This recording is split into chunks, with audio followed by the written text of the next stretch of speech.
Welcome, here I've got Niteo Tools Titan and I'm gonna show you how to change image quality in the camera app at this device.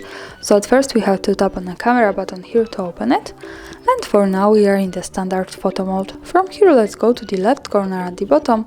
When we tap on this button we can open the advanced camera settings. Now let's focus on the settings bar. From the left now we have the general settings.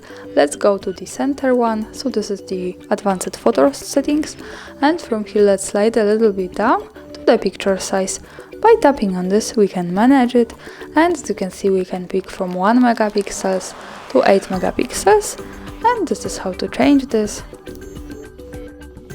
Of course I suggest you to keep this on the best possible quality, which is 8 megapixels.